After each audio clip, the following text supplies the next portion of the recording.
SIR ನಿಂದ ಯಾರ ಮತಗಳು ಹೆಚ್ಚು ಡಿಲೀಟ್ ಆಗ್ತವೆ ಅಂತೇಳಿ ನಾವು ಇದನ್ನು ನೋಡಿದರೆ that it is a direct attack on these people. ಬಡವರು, ಹಿಂದುಳಿದವರು, ದಲಿತರು ಮತ್ತು ಅಲ್ಪಸಂಖ್ಯಾತರು, ಅದಾದಮೇಲೆ ವಲಸೆ ಕಾರ್ಮಿಕರು, ಅದಾದಮೇಲೆ ಮಹಿಳೆಯರು, ಆಮೇಲೆ BJP ವಿರುದ್ಧ ದನಿ ಎತ್ತುವವರು. ಗ್ಯಾರಂಟಿ ಮತ್ತು ಒಳ್ಳೆಯ ಅಭಿವೃದ್ಧಿ ಕೆಲಸ ಮಾಡಿದರೆ ಕಾಂಗ್ರೆಸ್ ಗೆಲ್ಲಬಹುದೇ ಅಂತೇಳುವಂಥ ಒಂದು ಪ್ರಶ್ನೆ ಇದೆ. ಹೌದು, ಗೆಲ್ಲಬಹುದಿತ್ತು, ಆದರೆ ಈಗ ಗೆಲ್ಲಲಿಕ್ಕೆ ಕಷ್ಟ ಆಗ್ತದೆ. ಅದು ಹೆಂಗೆ ಅಂತ ಹೇಳಿದರೆ SIR ಜಾರಿಯಾದ ನಂತರ ಅತಿ ಹೆಚ್ಚು ಕಾಂಗ್ರೆಸ್ಗೆ ಮತ ಹಾಕುವವರ ಹೆಸರೇ ಪಟ್ಟಿಯಿಂದ ಡಿಲೀಟ್ ಆಗ್ತದೆ. ಯಾಕೆ ಅಂತ ಹೇಳಿದರೆ these are the vulnerable sections of the society.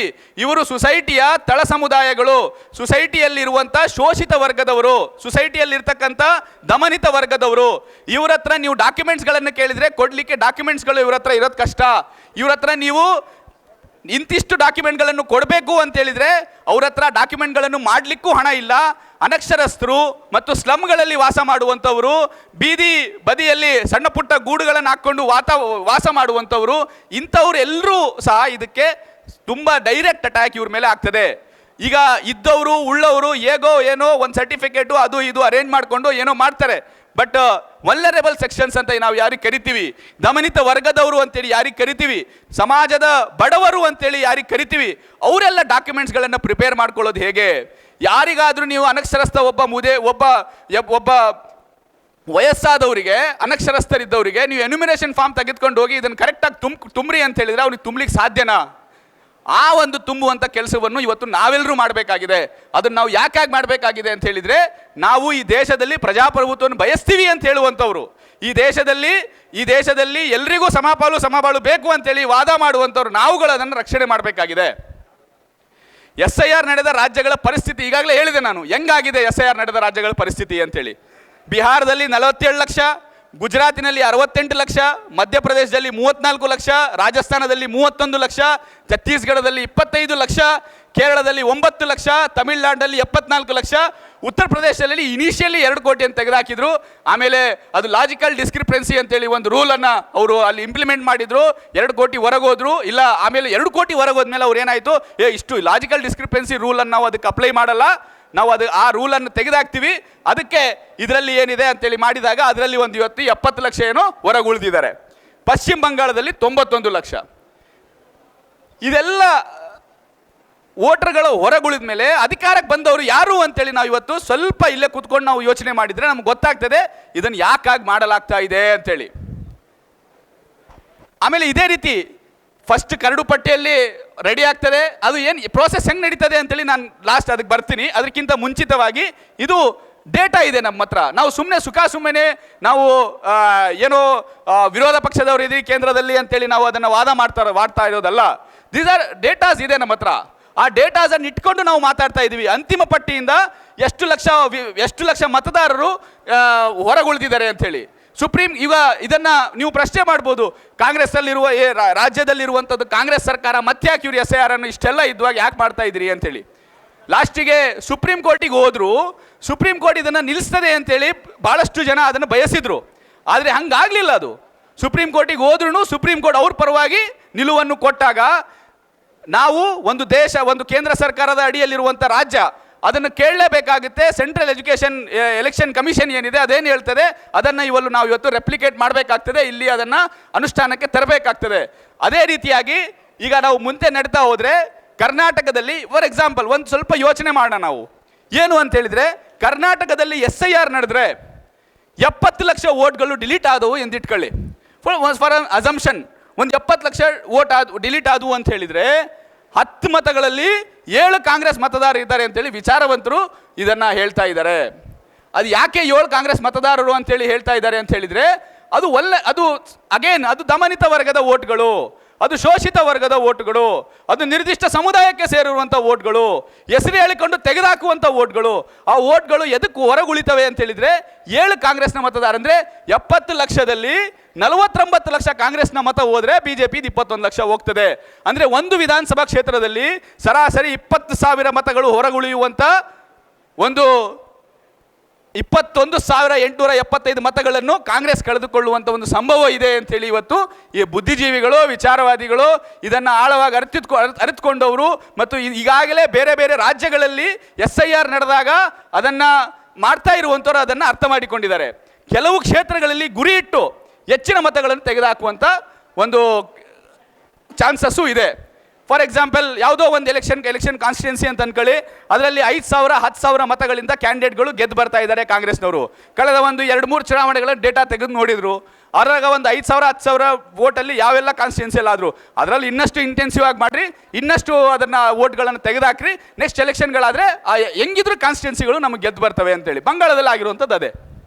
ಅದಾದಮೇಲೆ ಜಿಲ್ಲಾ ಪಂಚಾಯತ್, ತಾಲೂಕ್ ಪಂಚಾಯತ್, ಗ್ರಾಮ ಪಂಚಾಯತ್ ಚುನಾವಣೆಗಳ ಪರಿಸ್ಥಿತಿ ನಮಗಿಂತ ಚೆನ್ನಾಗಿ ಇಲ್ಲಿ ಕೂತಿರುವಂಥ ಎಲ್ಲ ಕಾರ್ಯಕರ್ತರಿಗೂ ಎಲ್ರಿಗೂ ಗೊತ್ತಿದೆ. ಅಲ್ಲಿ ಎಷ್ಟು ಎಲೆಕ್ಷನ್ ಸಣ್ಣದಾಗುತ್ತೋ ಅಷ್ಟೇ ಕಷ್ಟ, ಅಷ್ಟೇ ಒಂದು ಇಂಟೆನ್ಸಿವ್ ಆಗಿ ವೋಟ್ಗಳ ಬೇಡಿಕೆ ಇರ್ತದೆ. ಇಲ್ಲಿ ಗೆಲುವಿನ ಮಾರ್ಜಿನ್ ತುಂಬ ಕಡಿಮೆ ಇರ್ತದೆ, ಕೆಲವೇ ವೋಟ್ಗಳ ಅಂತರದಲ್ಲಿ ಗೆಲುವು ಸಾಧ್ಯವಾಗ್ತದೆ. ಒಂದು ಬೂತ್ನಲ್ಲಿ ಕಾಂಗ್ರೆಸ್ನ 100ಕ್ಕೂ ಅಧಿಕ ಮತದಾರರ ಹೆಸರು ಡಿಲೀಟ್ ಆದರೆ ಗೆಲ್ಲಲು ಹೇಗೆ ಸಾಧ್ಯ? ಅದನ್ನು ನಾವು ಸ್ವಲ್ಪ ಯೋಚನೆ ಮಾಡ್ಕೊಳ್ಳೋಣ. ಇದು ನಿಮ್ಮ ಅಸ್ತಿತ್ವ ಅಲ್ಲ, ಇಡೀ ದೇಶದ ಪ್ರಜಾಪ್ರಭುತ್ವದ ಅಸ್ತಿತ್ವದ ಪ್ರಶ್ನೆ ಇದು. ಅಂದರೆ ನೀವು ಬೇಕಾದವರನ್ನು ಉಳಿಸ್ಕೊಂಡು ಬೇಡದವರನ್ನು ತೆಗೆದುಹಾಕಿದರೆ ಮತ್ತೆ ಚುನಾವಣೆಗಳು ಮಾಡೋದು ಅರ್ಥ ಏನಿದೆ? ಚುನಾವಣೆಗಳನ್ನು ಮಾಡುವುದ್ರ ಅರ್ಥ ಏನಿದೆ? ಈಗ SIR ಪುಡಿಗಿನಿಂದ ಬಚಾವಾಗೋದು ಹೇಗೆ? ಸೊ ಈಗ ನಾವು ಬರ್ತಾ ಇದ್ದೀವಿ ವಾಪಸ್ಸಿಗೆ. ಏನು ಅಂತ ಹೇಳಿದರೆ, ಈಗ ನಾವು ಅರ್ಥ ಮಾಡಿಕೊಳ್ಬೇಕಾಗಿದೆ, ಈಗ ಇದರಿಂದ ಸಮಸ್ಯೆ ಇದೆ ಅಂತೇಳಿ ನಮಗೆ ಗೊತ್ತಾಯಿತು. ಇದರಿಂದ ಯಾರಿಗೆ ಸಮಸ್ಯೆ ಇದೆ, ಯಾವ ರೀತಿಯಾದಂಥ ಸಮಸ್ಯೆ ಇದೆ, ಇದಕ್ಕಿಂತ ಮುಂಚೆ ನಡೆದಂಥ ರಾಜ್ಯಗಳಲ್ಲಿ SIR ಯಾವ ರೀತಿಯಾಗಿ ನಡೀತು, ಅದರಿಂದ ಆದಂಥ ಸಮಸ್ಯೆ ಏನು ಅಂತೇಳಿ ನಮಗೆ ಚೆನ್ನಾಗಿ ಗೊತ್ತಾಯಿತು. ಈಗ ನೆಕ್ಸ್ಟು ಏನು ಅಂತ ಹೇಳಿದರೆ, ಈಗ SIR ಇಂದ ನಾವೆಲ್ಲರೂ ಬಚಾವಾಗೋದು ಹೇಗೆ ಅಂಥೇಳಿ ಇದನ್ನು ನಾವು ನೋಡಿದರೆ, ಕಾಂಗ್ರೆಸ್ ಪಕ್ಷ SIR ಅನ್ನು ಗಂಭೀರವಾಗಿ ಪರಿಗಣಿಸಿ ಸರಿಯಾಗಿ ಕೆಲಸ ಮಾಡಿದರೆ ಅರ್ಹ ಮತದಾರರು ಒಂದು ವೋಟ್ ಡಿಲೀಟ್ ಆಗದಂತೆ ನೋಡಿಕೊಳ್ಬಹುದು. ದೇರ್ ಆರ್ ಚಾನ್ಸಸ್, ಅದನ್ನು ನಾವು ಮಾಡ್ಬೋದು. BJPಯ ಹುನ್ನಾರವನ್ನು ಕಾಂಗ್ರೆಸ್ ಅವಕಾಶವಾಗಿ ಬಳಸ್ಕೊಳ್ಬಹುದು. ನಾವು ಹೇಳ್ತೀವಿ, ನಾವು ಭಾಳಷ್ಟು ಜನ ಹೇಳ್ತೀವಿ, ನಮ್ಮ ವೋಟರ್ಸೇ ನಮ್ಗೆ ಗೊತ್ತಿಲ್ಲರಿ ಅಂಥೇಳಿ. ಇದು ಗೋಲ್ಡನ್ ಅಪಾರ್ಚುನಿಟಿ. ಇಲ್ಲಿರ್ತಕ್ಕಂಥ BLAಗಳಿಗೆ, ರಾಜಕೀಯದಲ್ಲಿ ತಮ್ಮ ಭವಿಷ್ಯವನ್ನು ನೋಡುವವರಿಗೆ, ಮತ್ತು ಯಾರೆಲ್ಲ ಜನಸೇವೆ ಮಾಡಬೇಕು ಅಂತೇಳಿ ಆಸೆ ಇಟ್ಕೊಂಡವರಿಗೆ ಇದು ಗೋಲ್ಡನ್ ಅಪಾರ್ಚುನಿಟಿ. ಈಗ ಜನರು ಎದುರಿದ್ದಾರೆ, ಜನರಿಗೆ ನಿಮ್ಮ ಅವಶ್ಯಕತೆ ಇದೆ. ನೀವು ಈಗ ಜನರ ಹತ್ರ ಹೋದಾಗ ಅವರು ಇದನ್ನು ಸರಿಯಾಗಿ ನೀವು ಅವರ ಸಮಸ್ಯೆಯನ್ನು ಬಗೆಹರಿಸಿದರೆ, ನೀವು ಅವರ ಸಮಸ್ಯೆ, ನಾನು ಇನಿಷಿಯಲಿನೇ ಹೇಳಿದೆ, ನೀವು ನಿರ್ದಿಷ್ಟ ವೋಟ್ಗಳನ್ನು ಉಳಿಸ್ಕೊಳ್ಬೇಕಾಗಿಲ್ಲ.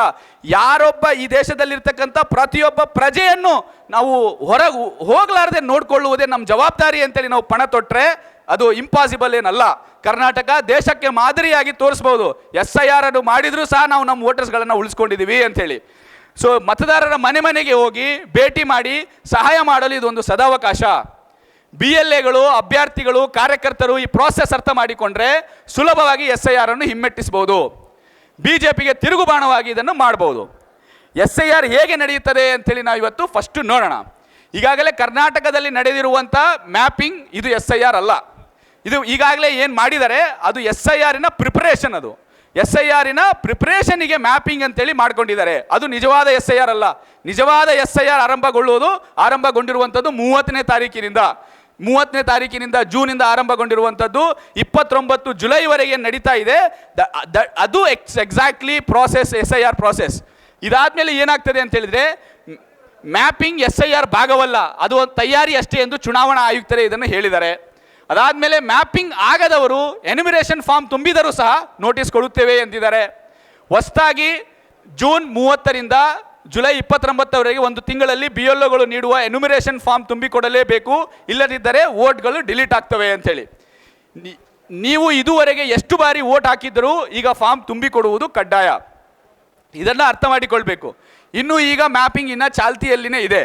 ಮ್ಯಾಪಿಂಗ್ ಏನು 30ನೇ ತಾರೀಕಿನಿಂದ ನಿಲ್ಲಿಸ್ತೀವಿ ಅಂತೇಳಿ ಹೇಳಿದರು. ಬಟ್ 30ನೇ ತಾರೀಕು ದಾಟಿದ್ರೂ ಸಹ 29ರವರೆಗೆ ಕಂಟಿನ್ಯೂಸ್ ಮ್ಯಾಪಿಂಗು ನಡೀತದೆ ಅಂತ ಹೇಳ್ತಾ ಇದ್ದಾರೆ.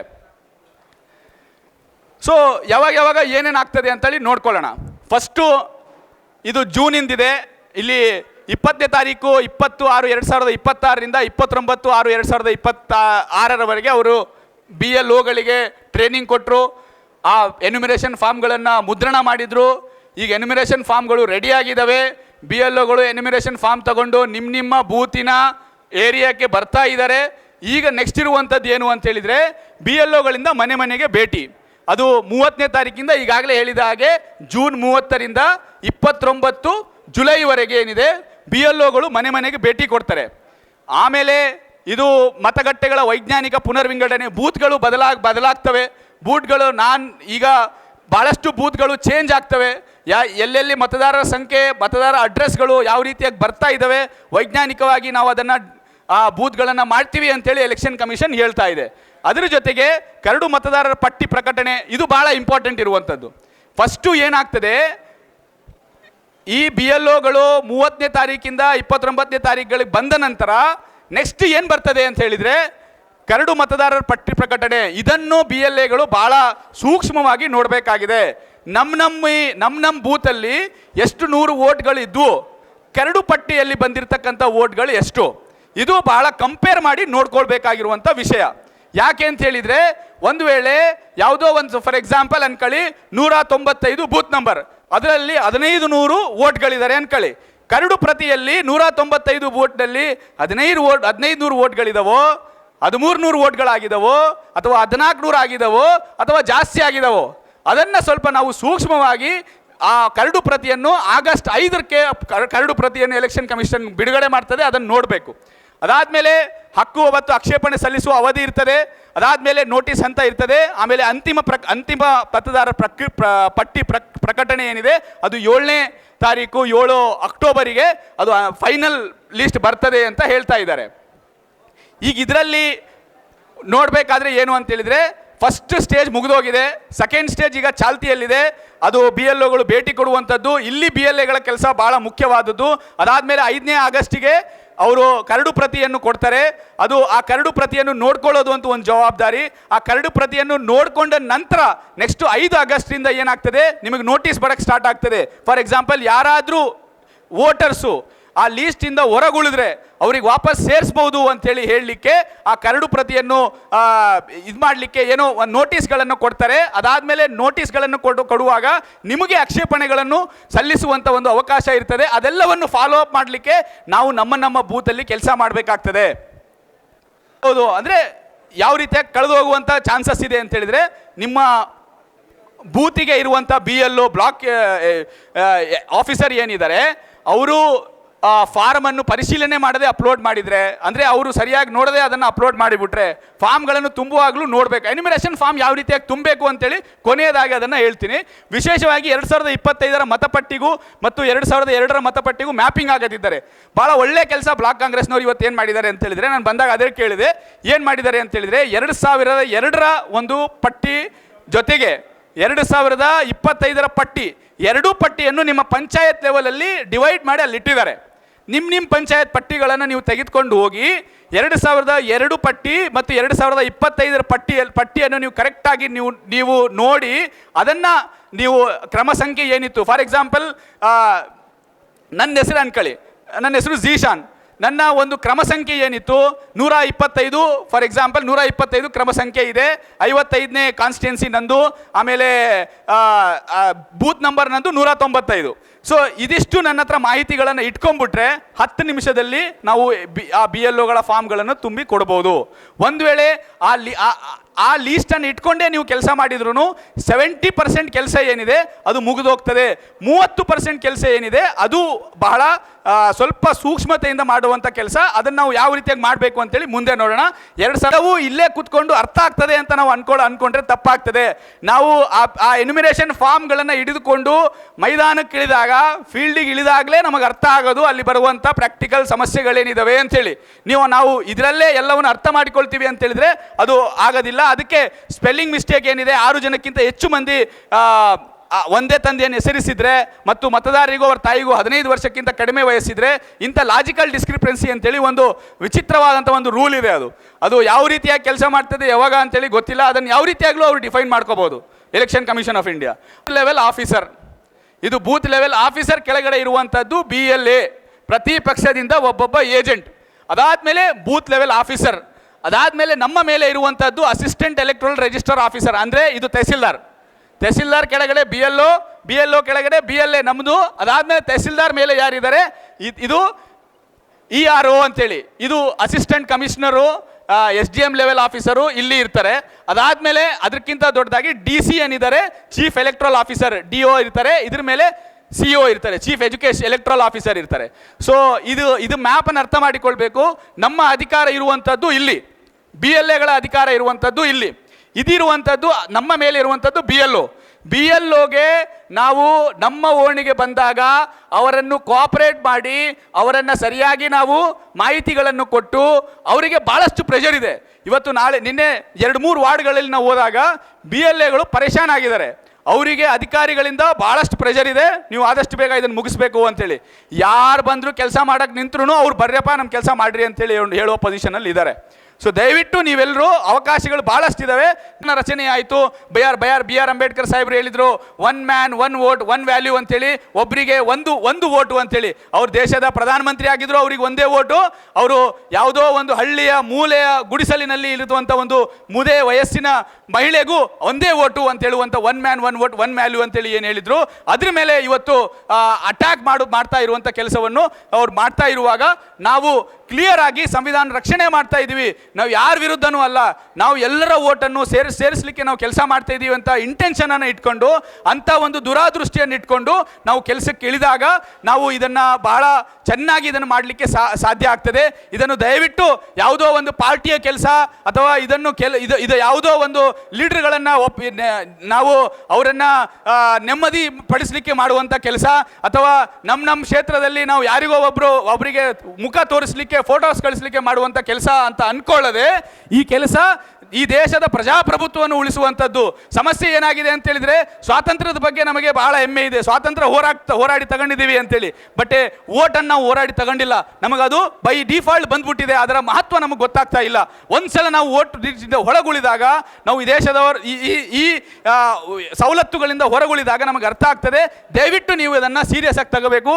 ಅದರಿಂದಾಗಿ ಯಾವುದೇ ತಾರತಮ್ಯ ಇಲ್ಲದೆ ದೇಶದ ಪ್ರತಿಯೊಬ್ಬರಿಗೂ ಮತದಾನದ ಹಕ್ಕು ಸಿಕ್ಕಿತು. ಆ ಮತದಾನದ ಹಕ್ಕನ್ನು ಕಾಪಾಡುವಂಥ ಕೆಲಸ ಎಲ್ಲರದ್ದಾಗಿದೆ. ಈ ದೇಶದಲ್ಲಿರ್ತಕ್ಕಂಥ ಎಲ್ಲರದ್ದು ಆ ಮತದಾನದ ಹಕ್ಕನ್ನು ಉಳಿಸುವಂಥ ಕೆಲಸ ಆಗಿದೆ. ನೀವೆಲ್ಲರೂ ನಿಮ್ಮ ಕ್ಷೇತ್ರದಲ್ಲಿ ನಿಮ್ಮ ಬ್ಲಾಕಲ್ಲಿ ಆ ಕೆಲಸವನ್ನು ಭಾಳ ಅಚ್ಚುಕಟ್ಟಾಗಿ ಮಾಡ್ತೀರಾ ಅಂತ ಹೇಳ್ಕೊಂಡು ನನ್ನ ಮಾತನ್ನು ಮುಗಿಸ್ತೀನಿ.